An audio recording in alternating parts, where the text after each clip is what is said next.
So ಅದರಲ್ಲೂ ಕೂಡ ಅಪ್ಪ ಕೂಡ ಸೆರಾಪಿಯಲ್ ಥೆರಪಿಗೆ ರೆಗ್ಯುಲರ್ ಆಗಿ ಬರ್ತಾ ಇದ್ದಾರೆ. ಸೊ ಅವರಿಗೆ ಮುಂಚೆ ಏನೆಲ್ಲ ಪ್ರಾಬ್ಲಮ್ ಇತ್ತು, ಸೊ ಇವಾಗ ಬಂದು ಸೆರಾಪಿಯಲ್ 8 ದಿವಸದಿಂದ ಬರ್ತಾ ಇದ್ದಾರೆ.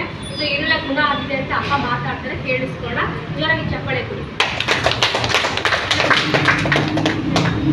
ನಮಸ್ತೆ, ನಿಮ್ಮ ಹೆಸರಪ್ಪ? ಎಲ್ಲಿಂದ ಬರ್ತಾ ಇದ್ದಾರೆ? ಏನು ಪ್ರಾಬ್ಲಮ್ ಇತ್ತು? ನನಗೆ ಸ್ವಂತ ನೋವು, ಕಣ್ಣಿನ ಪ್ರಾಬ್ಲಮ್ ಅಷ್ಟೊಂದು ಇತ್ತು. ಎಷ್ಟು ವರ್ಷಕ್ಕೆ ಆ ಥರ ಪ್ರಾಬ್ಲಮ್ ಇತ್ತು ನಿಮಗೆ? 20 ವರ್ಷದ ಪ್ರಾಬ್ಲಮ್ ಇತ್ತು. ಬೇರೆ ಕಡೆ ಎಲ್ಲ ತೋರಿಸಿದ್ರಾ? ಎಲ್ಲ ಕಡೆ ಹಾಸ್ಪಿಟ್ಲ್ ಅಲ್ಲ, ಎಲ್ಲ ತೋರಿಸಿದ್ರಾ? ಗುಣ ಆಗಿತ್ತಪ್ಪ ಅದೇ ತಗೊಂಡಾಗ ಅಷ್ಟೇ ಚೆನ್ನಾಗಿದೆ. ಇವಾಗ ಬಂದು ಎಷ್ಟು ಖರ್ಚು ಮಾಡಿದ್ದೀನಿ ಮುಂಚೆ? ಅವಾಗ ಸುಮಾರು ಖರ್ಚು ಮಾಡಿ ಎಷ್ಟು ಅಂದಾಜು?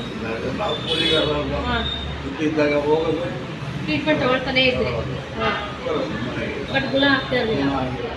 ಸೆರಾಪಿಯರಿಗೆ ಬಂದು ಎಷ್ಟು ದಿನ ಆಯ್ತು? ಬಂದು ನನಗೆ ಹೆಚ್ಚು ಕಡಿಮೆ 2 ತಿಂಗಳು. 2 ವರ್ಷ. ಈಗ ಮಧ್ಯ ಗ್ಯಾಪ್ ಆಯಿತು ಒಂದು ಸ್ವಲ್ಪ. ಈಗ 3 ತಿಂಗಳು ದಾಟ್ಬಿಡ್ತಿದ್ದೇವೆ.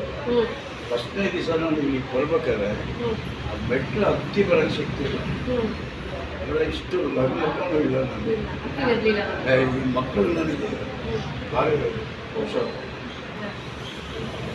ಹುಷಾರಾದ ಜಾಸ್ತಿ ಮಾತಾಡೋಕ್ಕೂ ಇದು ಸ್ವಲ್ಪ ಕಮ್ಮಿ ಆಗ್ತದೆ.